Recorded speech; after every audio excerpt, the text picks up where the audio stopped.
Hello everyone, আসসালামু আলাইকুম। Welcome to back my kitchen. আজকের রেসিপি হচ্ছে ডার্ক চকলেট কেক। চায়ের কাপে মেপে চুলায় তৈরি করে দেখাবো এই ডার্ক চকলেট কেকটি। ডার্ক চকলেট কেক বানানোর জন্য এখানে 3টি ডিমের সাদা অংশ নিয়েছি। ডিমটা রুম টেম্পারেচারে ছিল। যদি ডিমটা ফ্রিজে থাকে অবশ্যই 1 ঘন্টা আগে ফ্রিজ থেকে বের করে রাখতে হবে। ডিমের সাদা অংশকে বিট করে ফোম তৈরি করে নিচ্ছি। ডিমের ম্যারাং তৈরির জন্য 5 থেকে 6 মিনিটের মতো এটিকে বিট করে নিয়েছি।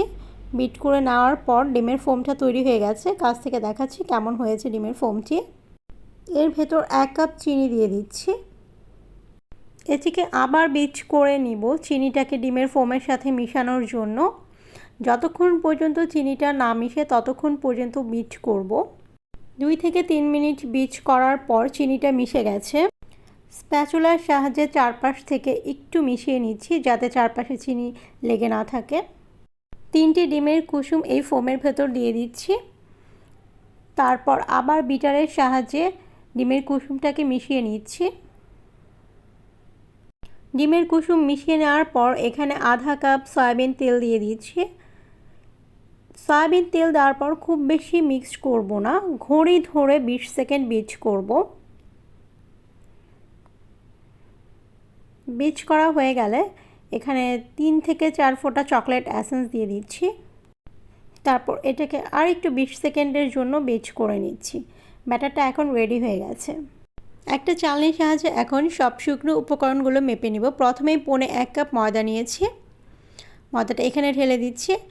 আর 1/4 কাপ কোকো পাউডার নিচ্ছি। কোকো পাউডার আর ময়দা মিলে 1 কাপ হবে। 1 কাপ চিনির জন্য 1 কাপ শুকনো উপকরণ। বেকিং পাউডার দিয়ে দিচ্ছি 1/2 টিস্পুন। আর বেকিং সোডা দিব 1/4 টিস্পুন। বেকিং পাউডার যতটা হবে তার অর্ধেক পরিমাণ হবে বেকিং সোডা। কেক বানানোর ক্ষেত্রে এই রেশিওটা মেনটেন করলে কেক পারফেক্ট হবে।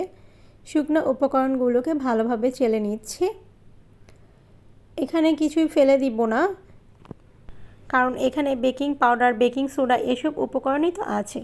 এটাকে ভালোভাবে চেলে সম্পূর্ণ শুকনো উপকরণটুকুই নিব, কোনো অংশই বাদ দিব না।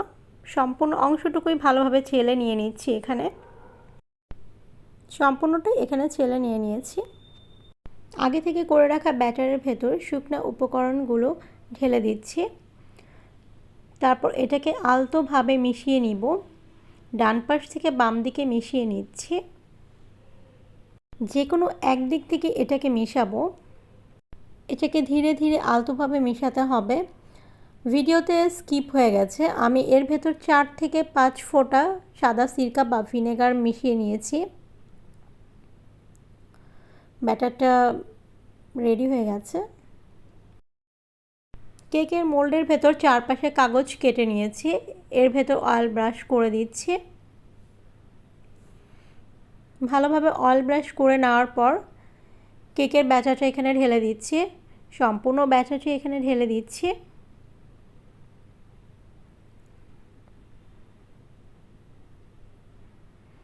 মোল্ডের ভেতর সম্পূর্ণ ব্যাটার ঢালা হয়ে গেলে মোল্ডটিকে একটু ট্যাপ ট্যাপ করে নিচ্ছি যাতে এর ভেতরে কোনো বাবল বা বাতাস যেন না থাকতে পারে।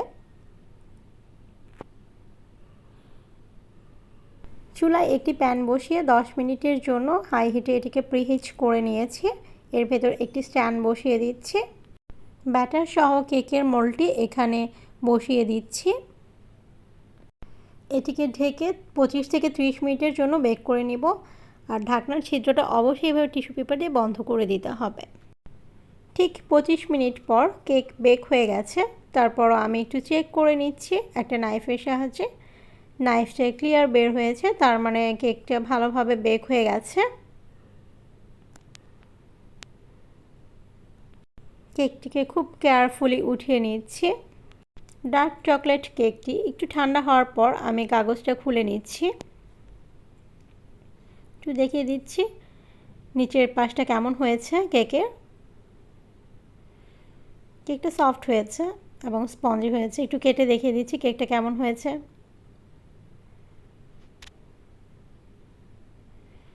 Thanks for watching.